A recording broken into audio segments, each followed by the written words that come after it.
Here's my review for Bring Her Back. It's been a real tough year for movies in 2025. For me personally, I just genuinely think that this is the graveyard year for films. There's been no film that has blown me out of the water until I saw Bring Her Back. This is one of the best films I've ever seen in my entire life. This is arguably the best film I've seen all year, and everything about this film blew me away. I'll start with the story first. The story is one of the best stories I've ever seen in a movie in general, because not only are these characters some of the best characters I've ever seen on screen, I actually cared about what was going on and everything that this movie had to offer. I just personally found myself to be so invested into what I was seeing on screen. Overall, this is a very interesting, strange, chaotic story experience that I truly found to be so original and so awesome. But the biggest thing that I really did enjoy was how these characters were characterized. This is some of the best, if not the best characterization I've ever seen in a movie,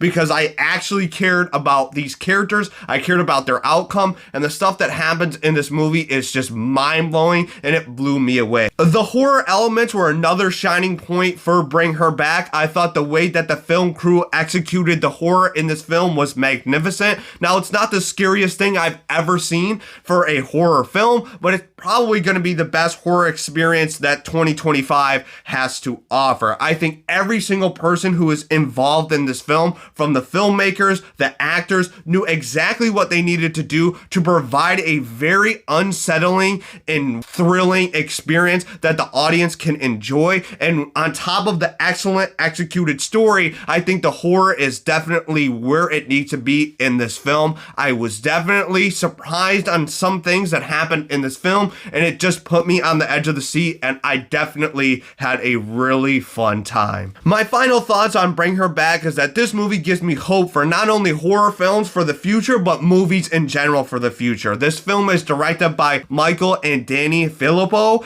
and they are the same people that made Talk to Me, and I just truly enjoyed both of these films. These two are Australian filmmakers that used to be YouTubers, so they truly have been audience members for a very long time, and I think because of that, they know exactly what the audience is expecting and wants in a horror film, and they were able to execute it magnificently and Bring Her Back and also Talk to Me. This movie is a masterclass. I thought it was one of the best of the year. I think it's going to be the best movie of the year. I think this movie is just an excellent piece of cinema, so I'm going to give Bring Her Back 2 thumbs up. I'll see you next time. Peace.